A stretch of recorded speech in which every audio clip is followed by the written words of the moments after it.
Welcome to Dream Makers, candid conversations with women that will change the way that you see success, purpose, and what it takes to bridge the two. I call these women dream makers because they use their rebel nature to achieve their dreams and lift people and communities up. They simply can't have one without the other. And I want to learn how they do it so that more of us can find purpose while pursuing growth. So we open up a bottle of wine and we chat. I'm Neha Sampat, a three-time tech founder and CEO with a focus on meaningful companies that are places to dream big, build up, and do good. I'm CEO of Content Stack, a modern tech stack for digital content, and also a certified sommelier, hence the wine. Today, I am joined by Tracey Milligan, a woman who believes an abundant life should be accessible to all, and she fights for it.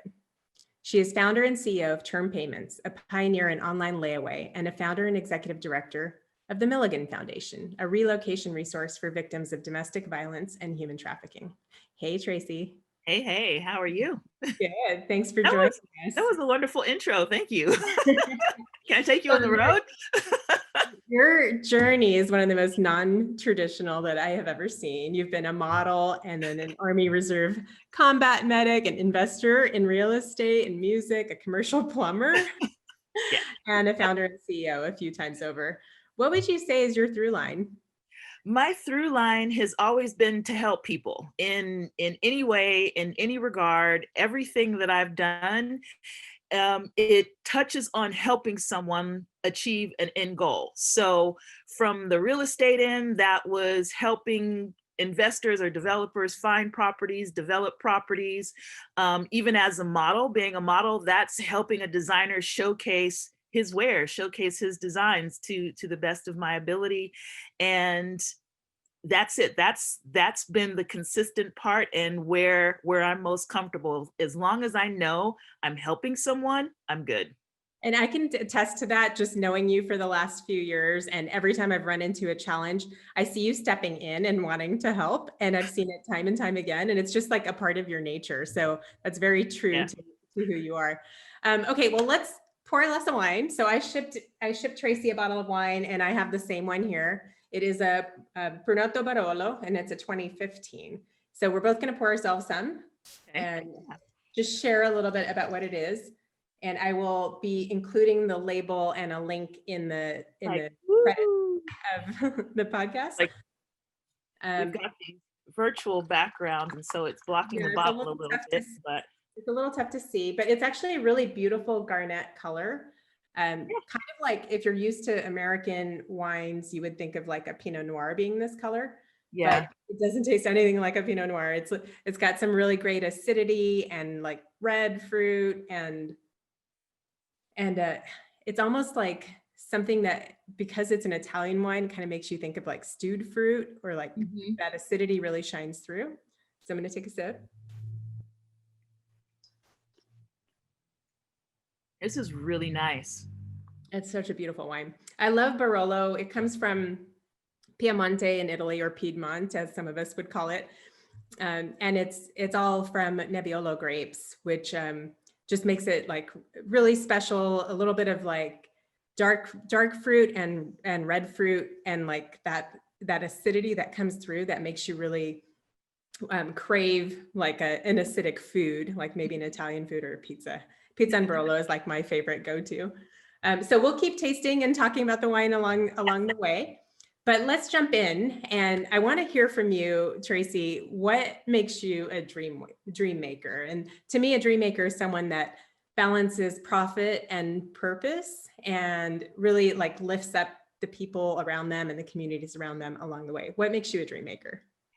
I think what makes me a dream maker is I made a very conscious decision to dedicate really the rest of my life to helping people, and what was the best way I could do that. And that's where the foundation started, or happened, I should say, because I myself am a domestic violence survivor, and I was in a very life-threatening situation. I'll just put it light. I won't go deep on that, but I lived in shelters for almost 2.5 years. And the in shelter that I was at, because I was even homeless for a bit with 2 kids, because it took some doing to get to a shelter. Because what I found out when I left my abuser was that shelters, if your abuser is particularly dangerous, they won't take you. And that was why I was on the street with my kids. And so when I did finally make it to my in shelter, which was hundreds of miles away, sitting in group session with the other women who were residents there, listening to their stories of what they went through, but more their stories of what it took for them to get to that shelter, was incredible. I mean, there was one woman who literally hitchhiked across America to get to a shelter. And I thought that was absolutely crazy. And the story that I talk about when I'm speaking is of a mother of 6 who needed to get out of town, who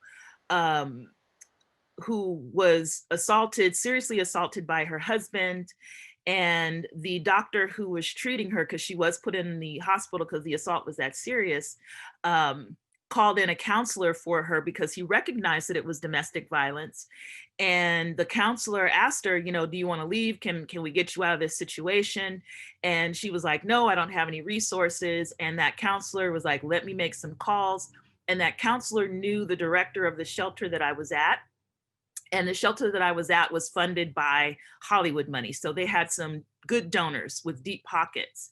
And the director called one of the donors and said, hey, we need 7 one-way tickets tonight. And that donor broke out the Black American Express and bought those 7 one-way tickets. And that was how that woman got away. And I thought, saving someone's life in that manner should not take a miracle. I mean, that was being in the right place with the right doctor, with the right counselor who knew the right person, who had the right donor. I mean, that was a gathering of just, it was a miracle. Yeah. And so I said it shouldn't take a miracle to save someone's life. So while I was in the shelter was actually when I decided to start the Milligan Foundation. I hadn't come up with a name, but I just said, when I get on my feet, this is the problem I'm going to solve. This is what I'm going to do. I'm going to make a national resource that will help anybody, anywhere. And so tell us about the Milligan Foundation. I know a little bit about it because we work together on some of the technology aspects of it, but tell us about, I mean, obviously the impetus for it and the reason that you built it is so strong and so personal, but what is it? How does it help people? How do people use it?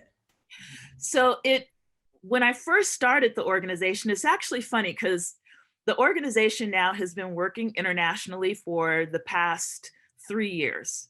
And so that's how big it's grown. It's a network of over 700 shelters that are represented in 36 countries. And so it's a really broad, big net. I've moved people in Canada, in New Zealand, in Australia, in Ireland, in the UK, in several African countries. My most proud moment, although I wish, it didn't happen. I mean, all of this is around violence, but what really speaks to my network is, if you remember a few years ago in the headlines, we had Boko Haram, who had kidnapped that entire busload of school children, school girls in particular, but they had been doing other kidnappings, and a mother and daughter had gotten away and were looking for assistance. And somehow they found one of my security professionals, who was boots on the ground, who was head of security at a WHO camp in Nigeria. And he was like, Tracey, can we get him? And I'm like, I'm on it. we're gonna mobilize and get them. And so long story short, he went in because he's a man, in that, Muslim country. So he wasn't questioned, but he got to them and really underground railroaded this mother and daughter out. It took them a week of sleeping in holes, of moving only at night, of literally bribing people to get them across the country and across the country lines to the WHO camp, where they could be safe. And let me tell you, I was nail biting the whole time, because in that area, if anyone was found out that they would be helped, everyone would be killed. Yeah. Everyone would be killed. And because it's, the area is controlled by the militants, also the payoffs, you know, receiving benefits for turning someone in, you know. So it was a nail biting time the whole week. I don't think I slept. And when I finally got the call that they had made it to safety, to the WHO camp, and the along with the International Rescue Committee, I shed tears on that one. It was like, we couldn't help them all, but we got 2 out and 2 counts, Yeah. And you've done this multiple times, and you've Yeah. always had the fear of like, is this going to be successful or not? Like, how do you, what keeps you going with all of that? And that's just like the resilience that really stands out, which is an entrepreneurial trait if you think about it. But like, this is like so personal and life threatening that it takes it to like a whole different level. Can you just talk about that a little bit? What keeps me going is, I want to say, is following up with the people that I help, because I do stay in touch with some people. And there was one family that I moved, a woman with 2 children, who had literally been on the run for 3 years. And her abuser had found her, and the shelter was on lockdown. And the director called me. She said, "We've got someone for you." And I said, "Well, let me talk to her." And when we got on the phone, she wouldn't even let me speak at first. She said, "You know what? It's all right." She said, "I understand you want to help, but I'm tired of running. And let me just spend this last night in peace. And I'm going to walk out front of this building and let him kill me." Wow. And I said, "No, you're not. You're not. This is what I do. You haven't met me before. You may have talked to other people at other organizations, but you have not met me. Let me do what I do." And once again, went into overdrive, dove into my network, dove into the attorneys. And in 24 hours, I got her and her kids new identities, plane tickets. And it was a full-on op, because he was out there, he had guns, he had already been sentenced to jail for attempted murder. He had gotten out. So I mean, I had police cordon off the block. I had 2 of my security teams come in. I mean, literally, we got them out of that shelter, thrown in the back of SUVs, kind of like you see on a movie, and gone and out, and established in housing across country. I can't say what state, but across country with new identities. And about a month later, she sent me a picture of her children, of her son specifically, having a birthday. And she said, "This is the first time my son's been able to have a birthday party in over 5 years, because we've been on the run the whole time."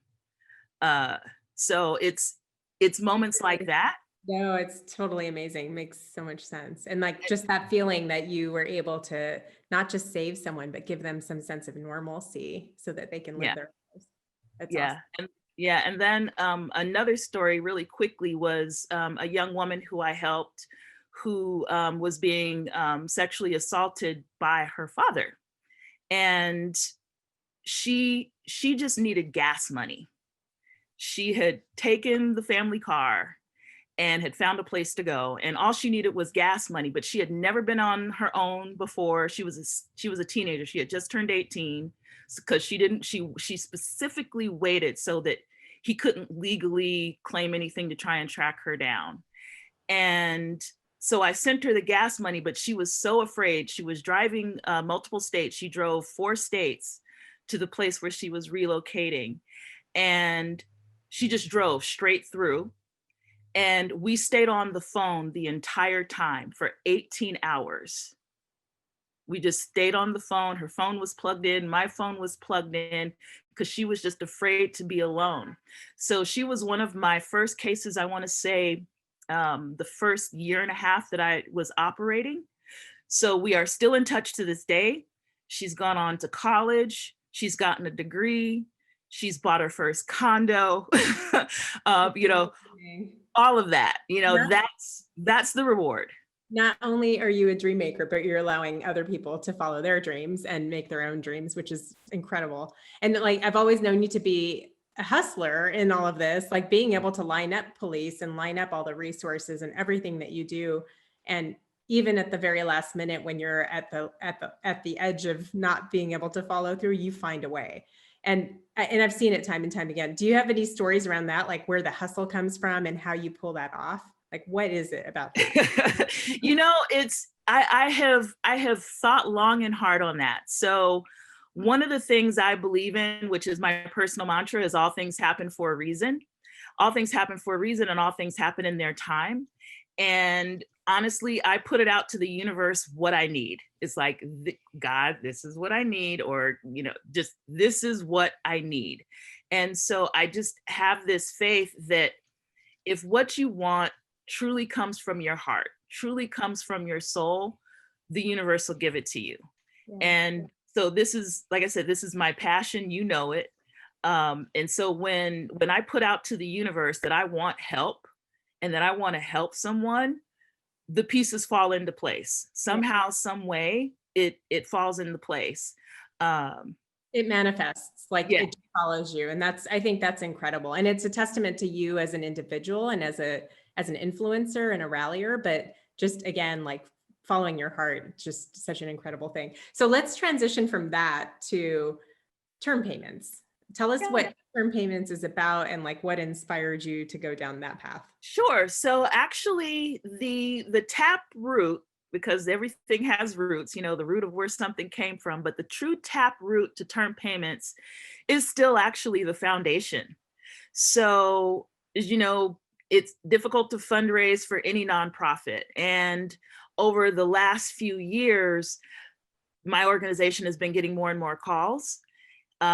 Specifically in the last few years, my organization has gotten more calls. In the past 4 years, domestic violence in this country has gone up almost 40%. Calls to help to my organization have actually gone up 200%. And I found myself being in the situation of having to triage cases and actually tell people no. And I've never needed to do that before. And of course, this is my passion, this is my heart, and it broke my heart for me to actually have to tell people no. And a person who had reached out for help to my organization, and I had to tell no, 2 weeks later was a name in the paper. She had gotten murdered by her abuser. And whenever anyone calls for help or asks for help, I always do an assessment for what it would take to help them. And for her, it would have been $300. And I thought, $300 and this woman would be alive right now if I had just had $300. And fundraising is not my superpower, not in any way, shape, or form, but I have had successful businesses before in the past. And as the saying goes, before you can help someone else, you need to help yourself, or put on the oxygen mask. You know, I can tell you on the airplane, put on your oxygen mask before you put the mask on anyone else or your child. And so it was like, okay, I need to come up with a business idea that's putting the mask on myself, that will provide me the financial resources to fund the Milligan Foundation so that I don't ever have to hear about someone dying because I didn't have money again, because I was absolutely devastated by that. So before you go into term payments, I have a follow-up question then. I remember you talking about how hard it is to raise funds specifically for domestic violence. Like, can you talk a little bit about that fundraising journey and then can maybe contrast it to your term payments journey? Yeah, sure. Well, yeah, fundraising is really difficult, but you know, obviously I don't come from a nonprofit background. You know, my background is fashion, is real estate, is entertainment, music, and like you said, even, you know, plumbing, because I've been a plumber. So yeah, very nonlinear career path. So fundraising for me or getting into nonprofit, I was very, very naive. I assumed you do good work, people will donate to you. That was my assumption. But really, there's a psychology behind giving. The more someone can identify with what you're fundraising for, the easier it is basically to get money. Or as the saying goes in the nonprofit world, the heartstrings are attached to the purse strings or wallet strings. So most people can identify with wanting to educate children, wanting to buy books, wanting to provide food, from a housing or shelter standpoint, needing a roof over your head, needing to pay for power bills, needing to pay for diapers. Any of us can identify with that, with a sick child, with a sick parent, loved one, cancer, all of that. We can identify with that. We want to help that. But when it comes to domestic violence, because domestic violence or family violence is still for a lot of people considered a personal matter, that especially when it comes to a woman. I mean, women, we have uphill battles anyway to begin with because we're women. But for women, there's this thing of, you made a bad decision. You made a bad choice. Why should I pay for your bad choice? It's crazy that that's still the thing. Yeah. Yeah. And so the whole psychology around giving to my organization had multiple barriers, because even within the nonprofit sphere, domestic violence is notoriously difficult to fundraise for, which is why most domestic violence organizations are heavily dependent on federal and state grants and county grants and whatnot. They get a little bit from the public, but really probably, I want to say as high as 90% of that heavy lift of the financial burden is coming from grants. And then you have what I do, which you can't show, the nice shelter and say, this is who we're helping, and, the kids, and we're doing this and that. Once again, there's that association, that ability. Like the brands don't necessarily relate to domestic violence. And yeah. But once again, you can relate to paying for a house or paying for food, that kind of thing. But with me, it gets granular because it's transportation. It's getting someone away from a victim blaming standpoint, from their bad choice, their bad decision, or if, once again, just to go a little bit deeper into the psychology of it, I'm helping people in their most fearful, terrifying situations.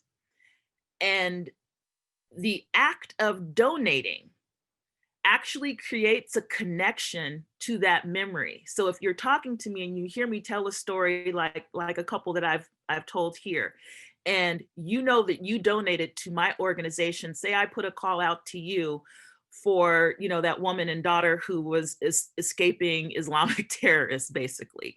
Mm-hmm. Now, whenever you think about donating to me, your mind is going to go to that memory. Your mind is going to touch on that fear. Who wants to revisit that? Not many people want to revisit that or know how to digest that or to move it out of the way. And so for that reason, the psychology of it holds people back from leaning in, right? Thanks for that context. So then back to term payments. Yeah. And you're fundraising for term payments, right? Yes, I am. Okay. So tell us about that. And I know that from your perspective, it's a project of passion and it's a balance of profit and purpose, but yes, really, what's the idea? Because I think it's a very big idea. So tell us about that. So the idea actually came from me doing online retail therapy at Net-a-Porter and I'm not even a shoe girl, but when I see shoes, it's like, ooh, I want those. And I had seen some Louboutins and I was like, oh my God, these are great. These are wonderful. But, credit cards maxed out, didn't have any, expendable cash, or at least not that much. Cause Louboutins cost $800 and up. And I couldn't get them. And I sat and looked at these shoes and was like, goodness, if they only had layaway. And that was the light bulb moment. It was like, wait a minute, layaway. So this was a mama wants her shoes moment. Yes, exactly. Exactly. So it was there that was like, wait a minute, there's a business here. So even though there are what they call oh, the term is blanking my mind. Oh yeah, point of sale finance, which is Affirm, Afterpay, Klarna, QuadPay. Those companies there, everybody's seen them now. They're pretty well saturated in the e-commerce world on most stores. But what they are, they're micro loans and micro credit. So if you don't have credit, if you won't get approved by Affirm. So even though it says break this up into nice 4 payments, if you have bad credit or don't have any credit, you're still not going to qualify. So how big is the pool of people that are being excluded? It's humongous. It's big. When I first was researching to do term to validate the business idea, to say that there's actually a market here, I went to the federal report of retail sales, and layaway actually makes up an average, and this is over multiple years because I found out the number in 2016, has been following it since, but the average is 15% of all retail sales are done through layaway. Wow. That's a huge number. Yes.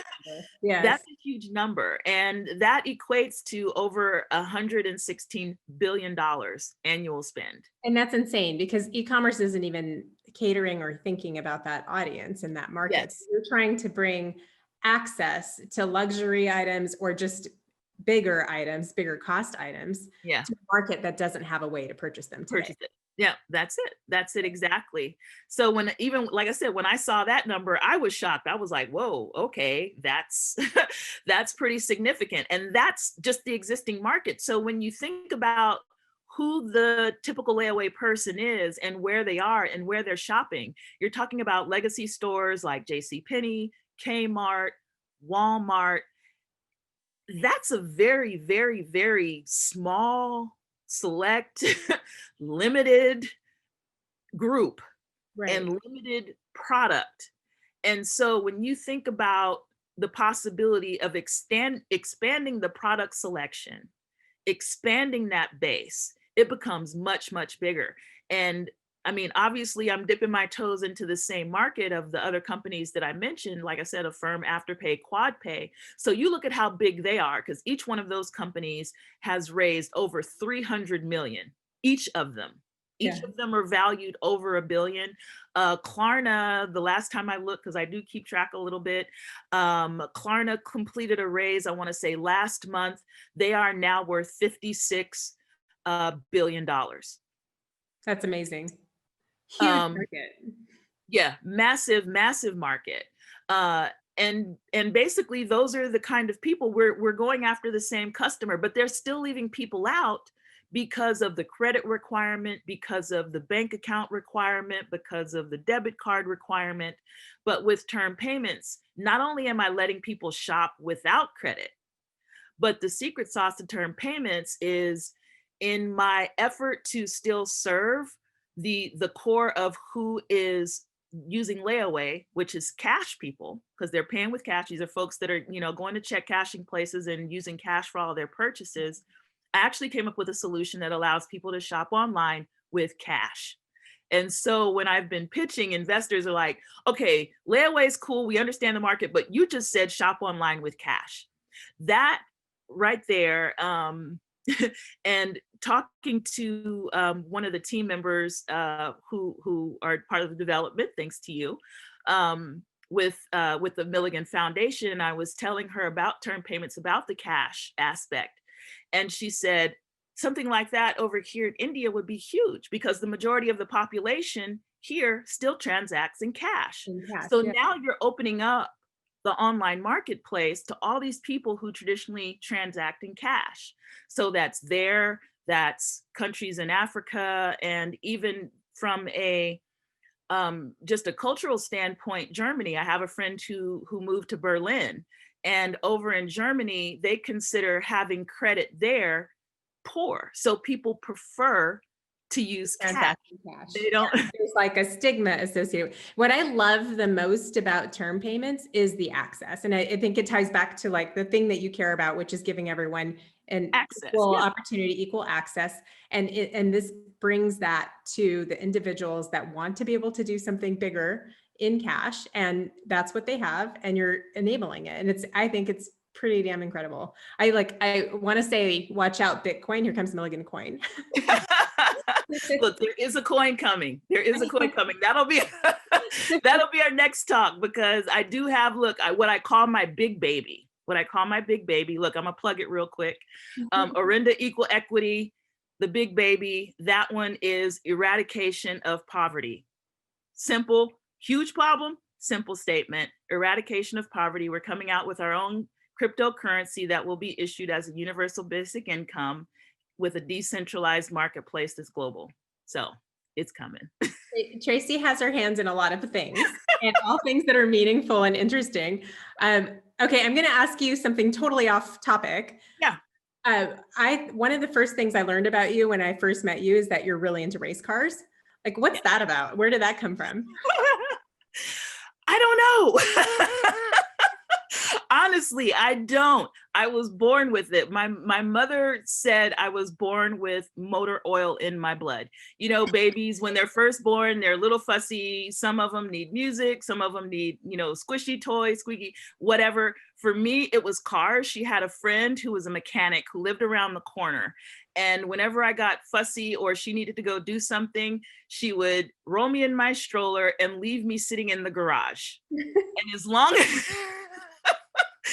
long as I was in the garage, I guess, listening to air drills, tires, whatever, I was good. That was my happy place as a baby. So literally, it's been cars my entire life. I did not play with dolls. I had Hot Wheels. I had one poor doll because, my educational background is actually medicine. That was what I did in the Army as a combat medic, and did I was certified for search and rescue and the whole bit. But I had one doll. That doll was cut to pieces because I was operating on it. That was the sole purpose for me even having a doll. It didn't get dressed up, makeup, hair done. No, it was chopped up from all the surgeries I was doing on it. After that, it was all cars. And I still have my Hot Wheels collection to this day. And I just did a count of my cars. I'm pushing 8,000 cars. Oh my goodness. Oh, wow. I don't know if I even wanted to know that about you. Okay, so we covered never be boring, because you're such an interesting person, and you have so many interests and so many hobbies and so many projects of passion that I just think it's super remarkable. And I appreciate you sharing all of these stories and inspiring people along the way. I have one more question for you, and then I'm going to go into the rapid fire. Yeah. So if you're talking to someone younger that's, wanting to be inspired, wanting to get on a journey to follow their projects of passion, or just to do something with the passions that they have, how would you inspire them? What would you tell them? What would be your advice? I would say follow yourself. Don't listen to anybody. Don't listen to anybody. Follow yourself, because your dreams are yours and no one else is going to understand them. And people will try and talk you down or dissuade you simply because they don't understand, or maybe they can't think that big for themselves. And so really follow your own heart, find people that align with what you want to do. I am a huge, huge, huge believer in mentors. And a lot of what I do, I couldn't have done without the introductions and me just, hey, how are you doing? I want to do this. And would you mind helping me? Could I have a 15-minute phone call? But that's what I've done over and over and over and over again. And I mean, even back to when I was a kid, like I said, most of my education is around medicine. And like I said, I was one of those little kids that was hyper focused on being a doctor. And I told our family physician I wanted to be a doctor. And so every year he would give me a PDR, a physician's desk reference. So as soon as they'd issue a new one, he'd get the new one, he'd give me the old one, and I'd read it like it was a novel. And so I constantly put myself in positions to talk to people who were already where I wanted to be or doing what I already wanted to do. and gain knowledge from them. And when I would get to a point where I could actively help them or work with them, I would do it. I would take any opportunity and work my way up. And with that, even the plumbing, because they said I was a plumber. When I left entertainment, I worked in a cubicle, and going from red carpet, movie screenings, recording studios to sitting in a cubicle for 40 hours a week. No. Yeah. But I love to work with my hands. I have tools. Tracey is your fix-it person. You have something broken, you call me, I'll come fix it. So, spoken like a true dream maker. And I totally agree with you, especially about building a network and reaching into it and asking for help and being willing to also provide help yourself. I mean, I think that's how we met. We met at a networking conference. Yes. And we stayed in touch, and we've helped each other over the last few years along the way. And hopefully we'll continue to do that on our forward journeys.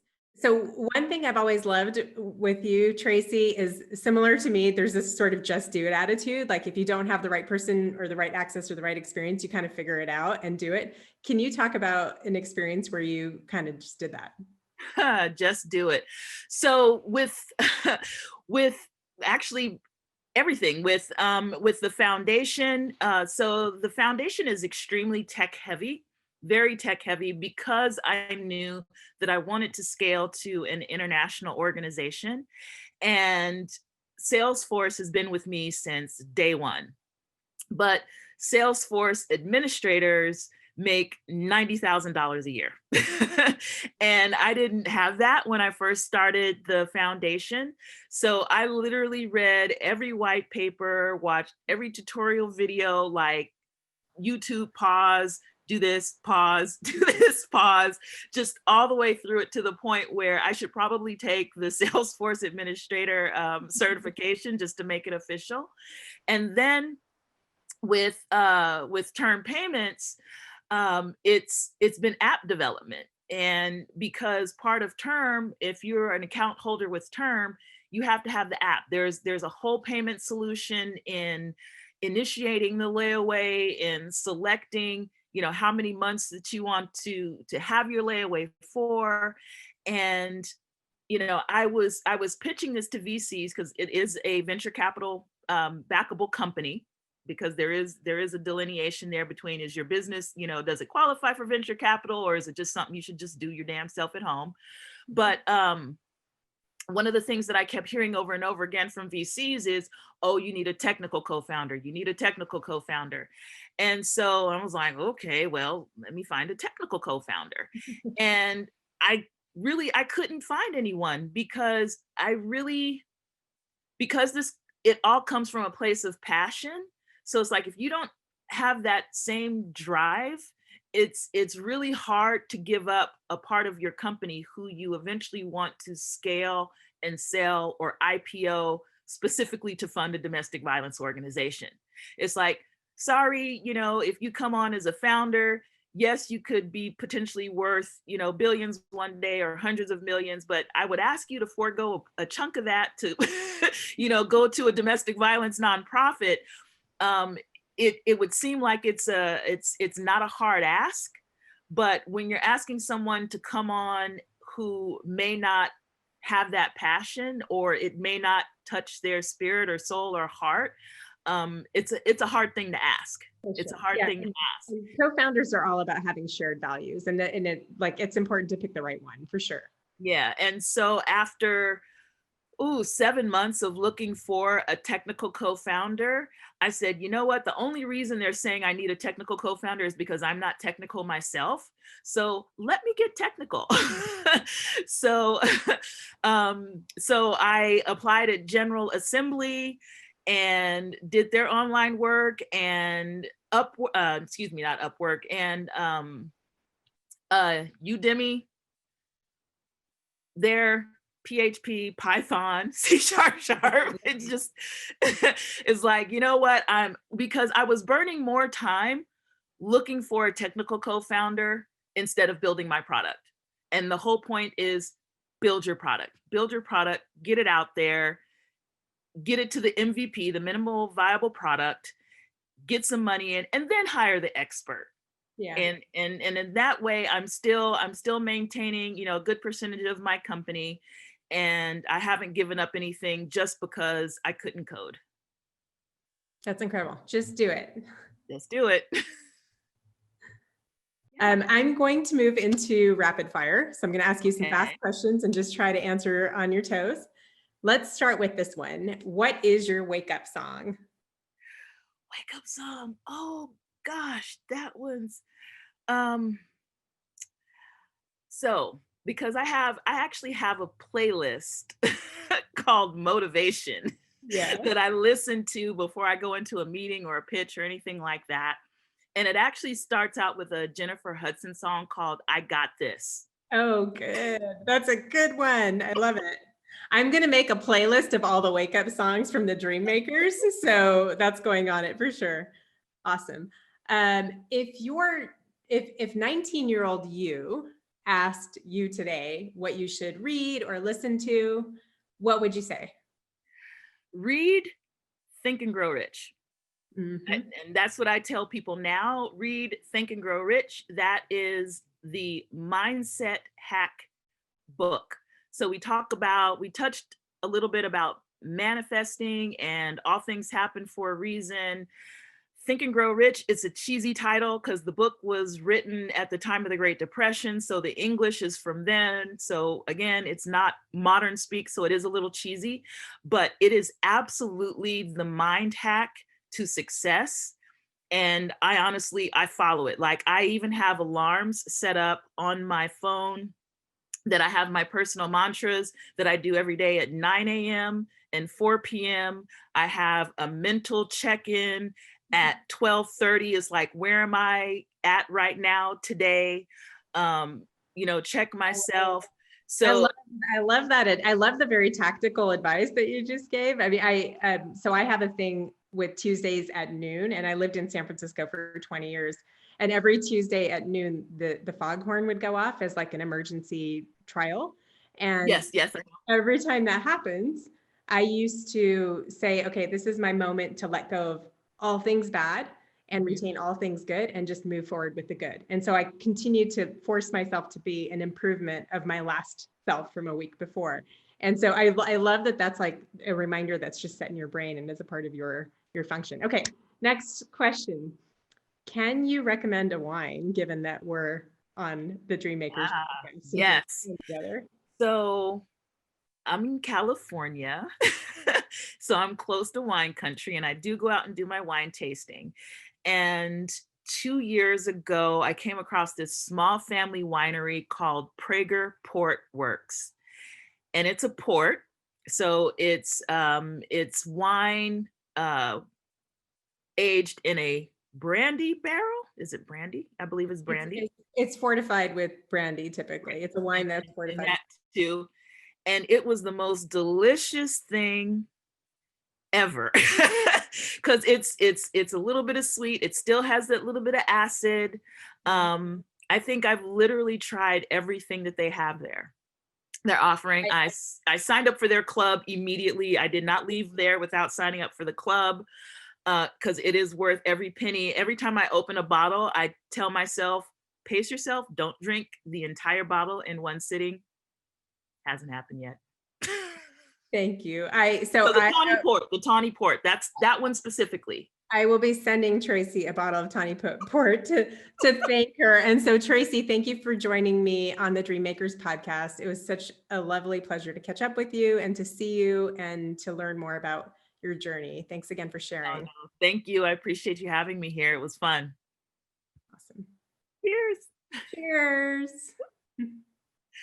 We should actually have a sip. Mm-hmm.